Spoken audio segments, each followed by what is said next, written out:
Assalaamu calaykum waraxmatullaahi wabarakaatuhu.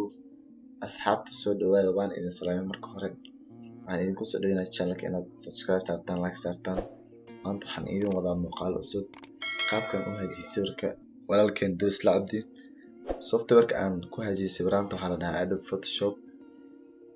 Photoshop ayaa la dhahaa magaciisa, waxaa iskale shirkadda Adobe. Marka waxaan isticmaalnaa software-kaas.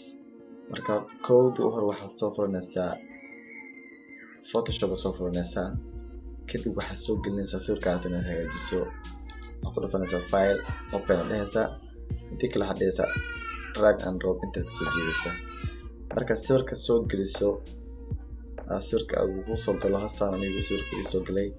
Marka maanta waxaan rabaa inaan idin tuso qaabka funaanadiisna cadinka aan u dhexgeliyay Samiixa Khaliil. Marka kowda u hor horta waxaan soo gelinaynaa sawirka Samiixa Khaliil, isagana intii ugu jiraa.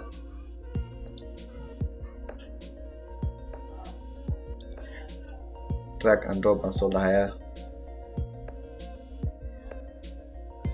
copy ayaan ku dhahayaa. Arkaysaan sawirka uu isoo galay, markuu isoo galay kadib waxaan la ekaysiinayaa funaanadiisa.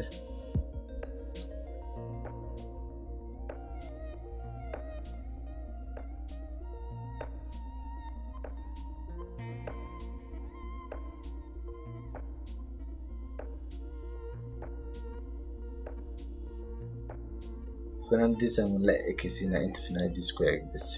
Wajigiisa ma dhexgelinayna, sawirka waxaan dhexgelinaynaa inta funaanadiisa ku eg bas. Funaanada markaan la ekaysiiyo tigta calaamadda tigtaan ku dhufanayaa, okay aan dhahayaa. Kadib waxaan imaanaa meeshan layerska, kadib opacity meesha ku qoranta ku dhufanayaa 21 amalan geenaa saa u arka sawirka perfect. Sawirka waa sax, qaabkan rabay ayuu noqday. Opacity si hore ku celina waan hareed.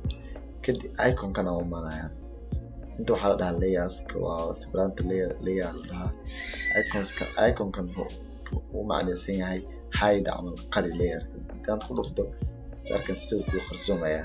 Markaan sawirka aan qariyo kadib waxaan imaanayaa meeshan toolska imaanayaa. Toolskan muuqaal hore ayaan ka diyaariyay, soo daawasa u fahamto. Toolska mid walba shaqo ayuu qabtaa. Marka waxaan select garanayaa funaanadiisa cadinka. Marka waxaan isticmaalayaa quick selection tool, kadib waxaan ku dhufanayaa layerska, kadib quick selection tool ayaan isticmaalayaa, funaanadiisa ayaan calaamadeynayaa. Brushka inaad direct inaad weynaysato waxaad ku dhufanaysaa alt iyo aad riixaysaa mouse-ka right click geesta u riixaysaa. Geesta hadaa u riixo weynaan, geesta hadaa u riixo weynaanaya, geesta hadaa u yaraa u riixin awoodiisa jilcayso, dan geesta u riixin wuxuu noqonayaa camal.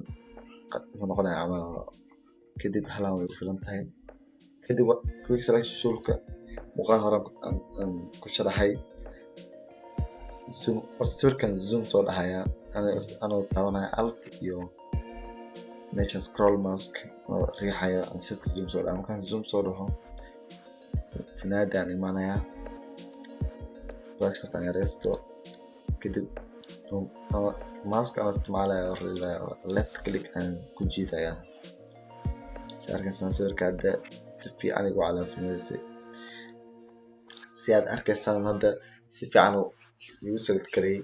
Kadib zoom aan dhahaa, weli horta zoom-ka gelinaa. Kadib waxaan yareysanayaa size-ka mouse-ka, size-kii waxaan yareysanayaa brushka size-kiisa. Kadib meelaha dhiman ayaan buuxinayaa, meesha kale dhiman tahay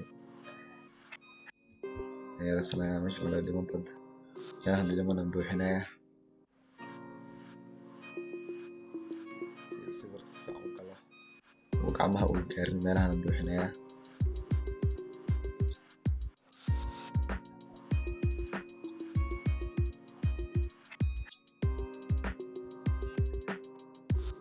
Perfect ayaan rabaa inuu noqdo. Zoom aan soo dhahayaa anoo riixaya alt iyo left click mouse-ka.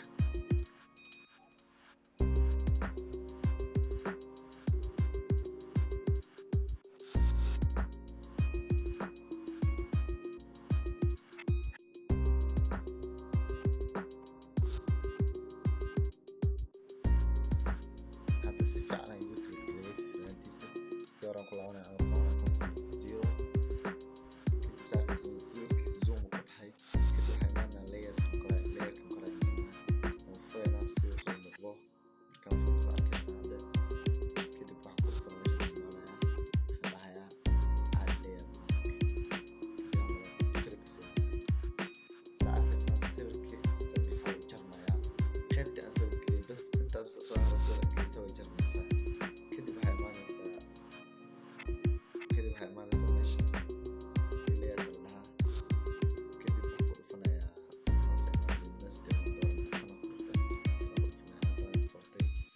markaas sawirka hadda si perfect ay ku dhex galay finaanadii sawirka inuu ku dhex jira la moodaa aanad luminosity ku dhufanaya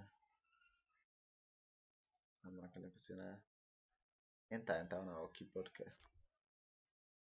kadib sawirka zoom ka dhaho markaas sawirka si fiican ay u galay masha Allah hadda saan ayaan u hagaajiyay sawirka wax iska fudud laakiin hadii aad wax ku celcelisay u baahan tahay marka soo dhawaada leeyahay inta ku kulmi doono muuqaal dambe channel subscribe saara like saara channel waxa soo gudbin doona insha Allah waxaan xoog saari doona qaabka loo hagaajiyo sawirada